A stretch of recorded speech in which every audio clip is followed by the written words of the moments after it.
Assalamualaikum warahmatullahi wabarakatuh. Kami dari kelompok 6 akan mempresentasikan tentang penyebaran Islam di Papua, Maluku, dan sekitarnya. Yang beranggotakan 1. Neida Wahyu nomor absen 27, 2. Retno Purnamastuti nomor absen 31, 3. Sarifah Husnah nomor absen 33, 4. Taufik Hidayat nomor absen 35.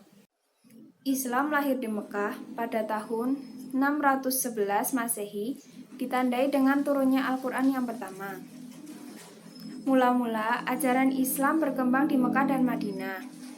Kemudian, berkembang di seluruh Timur Tengah, Eropa Selatan, dan ke timur hingga ke Indonesia. Menurut penelitian sejarah terbaru, masuknya Islam ke Indonesia pada abad ke-7 dibawa oleh pedagang Arab. Saat itu, para saudagar Muslim selain berniaga, juga ingin melaksanakan kewajiban sebagai Muslim, yakni menyampaikan ajaran Islam kepada orang lain. Sebagai motivasinya adalah hadis Nabi yang berbunyi, "Sampaikan apa-apa yang berasal dariku walaupun hanya satu ayat." Dakwah dari saudagar Islam disambut baik oleh masyarakat. Maka, dengan cepat ajaran Islam dianut oleh masyarakat. Hal ini disebabkan para saudagar mempunyai sikap sopan, ramah, dan penampilannya yang simpatik sebagai pancaran keimanan yang dimilikinya. Selain memiliki keahlian di atas penduduk asli, mereka mempunyai kepribadian hidup bersih, rapi, dan ramah kepada orang lain. Karenanya, banyak yang masuk Islam secara sukarela. Mereka tidak hanya dari kalangan masyarakat awam, tetapi juga dari kalangan raja-raja yang berperan sebagai syah bandar. Raja-raja tersebut tidak hanya memeluk Islam, tetapi juga menyebarkan dan membantu penyiarannya. Faktor-faktor pendukung penyebaran Islam berkembang cepat di Indonesia. 1. Ajarannya sederhana, mudah dimengerti dan diterima. 2. Syaratnya mudah, hanya dengan mengucapkan 2 kalimat syahadat. 3. Islam tidak mengenal kasta. 4. Upacara-upacara keagamaan sangat sederhana. 5. Islam disebarkan dengan damai, yaitu lewat kesenian dan akulturasi budaya. 6. Jatuhnya Majapahit dan Sriwijaya. Saluran penyebaran Islam di Indonesia pada abad ke-13 sampai 16 adalah 1. Perdagangan, 2. Perkawinan, 3. Kesenian, 4. Akulturasi dan asimilasi budaya, 5. Pondok pesantren. Kerajaan Islam di Maluku. A. Aspek-aspek kehidupan. Kepulauan Maluku menduduki posisi paling penting dalam perdagangan dunia di kawasan timur Nusantara. Mengingat keberadaan daerah Maluku ini, maka tidak heran jika sejak abad ke-15 hingga 19, kawasan ini menjadi wilayah perebutan antara bangsa Spanyol, Portugis, dan Belanda. Sejak awal diketahui bahwa di daerah ini terdapat 2 kerajaan besar bercorak Islam, yakni Ternate dan Tidore. Kedua kerajaan ini terletak di sebelah barat Pulau Halmahera di Maluku Utara. Kedua kerajaan itu pusatnya masing-masing di Pulau Ternate dan Tidore, tetapi wilayah kekuasaannya mencakup sejumlah pulau di Kepulauan Maluku. B. Politik dan kebudayaan. Kerajaan Ternate dikenal sebagai pemimpin Uli V, yaitu Persekutuan 5 Bersaudara, dengan wilayahnya meliputi Ternate, Obi, Bajan, Seram, Ambon. Sementara kerajaan Tidor dikenal sebagai pemimpin Uli Siwa, yakni Persekutuan 9 Saudara, dengan wilayahnya meliputi pulau-pulau Makian, Jailolo atau Halmahera, dan pulau-pulau di daerah tersebut sampai dengan wilayah Papua. Berkembang seni pahat, seni bangunan, dan seni patung. Seni bangunan berupa istana raja, bangunan masjid, dan lain-lain tetap dikembangkan. Agama Islam dan bahasa Melayu juga semakin berkembang di Maluku. C. Raja-raja yang memerintah. 1. Sultan Hairun. Sultan Hairun adalah Raja Ternate yang berkuasa sejak tahun 1559 Masehi. Sultan Hairun sangat tidak setuju dengan kedatangan bangsa Portugis, apalagi dengan keberadaan militer Portugis dan membangun benteng Sao Paulo di Ternate. Mereka diyakini mempunyai niat yang tidak baik terhadap kerajaan Ternate. Sultan Hairun meninggal pada tahun 1570 Masehi karena dibunuh. Dalam catatan sejarah, yang dicurigai sebagai dalam pembunuhan adalah para pejabat Portugis. 2. Sultan Babullah. Kekuasaan Sultan Hairun digantikan oleh Sultan Babullah. Pada masa kekuasaannya, Sultan Babullah berhasil mengusir bangsa Portugis dan meninggalkan bentengnya di Ternate.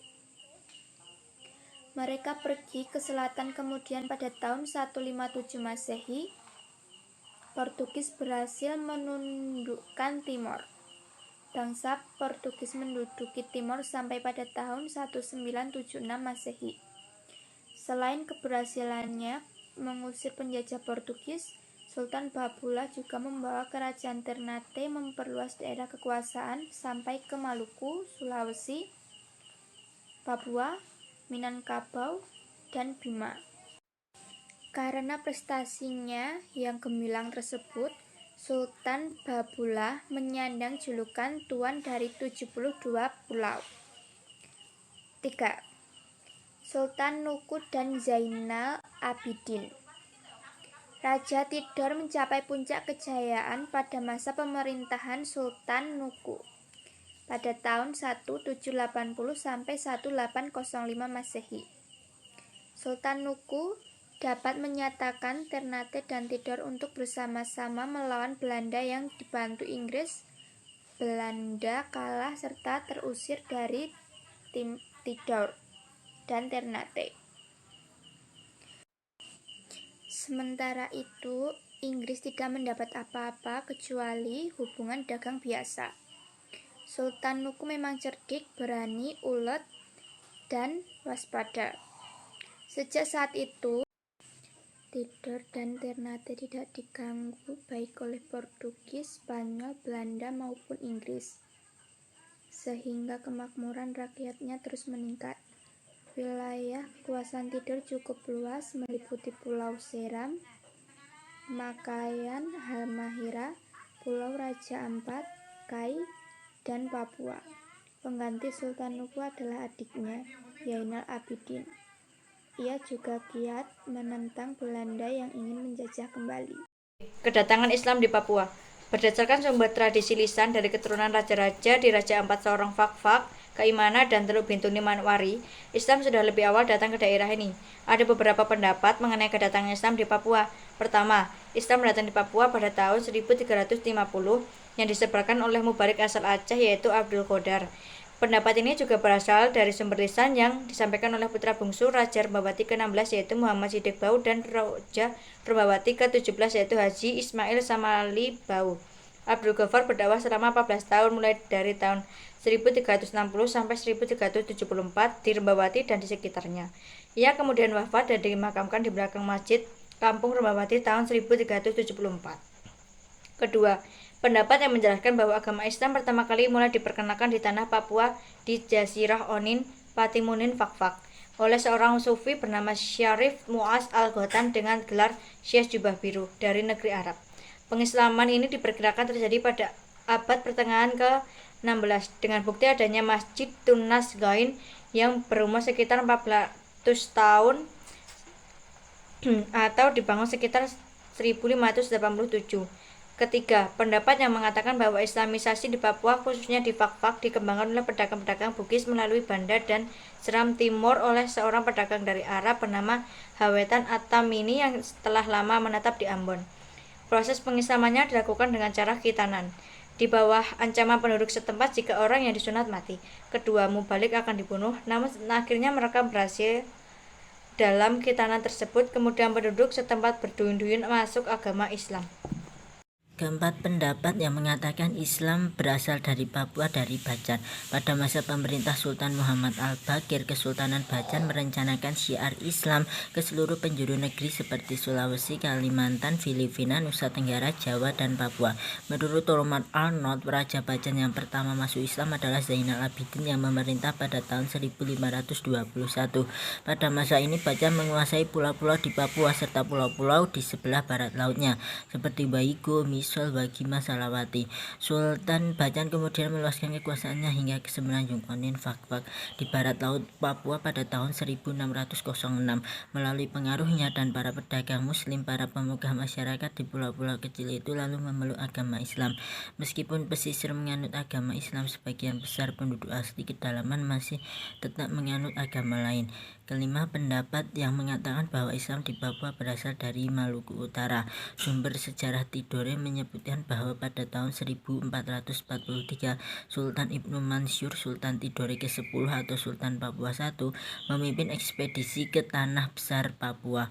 Setelah tiba di wilayah Pulau Misol dan Raja Ampat, kemudian Sultan Ibnu Mansur mengangkat Kyai Cilpatwar, putra Sultan Bacar dengan gelar Komalo Gara Besi, Kapita Gura Besi. Kapita Gura Besi kemudian dikawinkan dengan putri Sultan Ibnu Mansur yang bernama Bokitabiah. Kemudian berdiri 4 kerajaan di Kepulauan Raja Ampat tersebut, yakni Salawati, Misol, Sailov, Bantanta, dan Waigo. Berdasarkan penjelasan sebelumnya dapat disimpulkan bahwa proses Islamisasi di tanah Papua, terutama di daerah pesisir barat pada pertengahan abad ke-15 dipengaruhi oleh kerajaan Islam di Maluku, Bacan, Ternate, dan Tidore. Hal ini didukung karena faktor letaknya yang strategis yang merupakan jalur rempah-rempah dunia. Kerajaan Islam di Papua. Sumber sejarah menunjukkan bahwa penyebaran Islam di Papua sudah berlangsung sejak lama. Bahkan berdasarkan bukti sejarah terdapat sejumlah kerajaan Islam di Papua, yakni Kerajaan Waigo, Kerajaan Misol, Kerajaan Salawati, Kerajaan Sailov, Kerajaan Fatangar, Kerajaan Arumbati, terdiri dari Kerajaan Ati-Ati, Sekar Patipi, Arguni, dan Wentuar, Kerajaan Kowai, Kerajaan Aiduma, dan Kerajaan Kaima. Sekian dari kelompok kami. Apabila ada kekurangan kami mohon maaf. Akhirul kalam. Wassalamualaikum warahmatullahi wabarakatuh.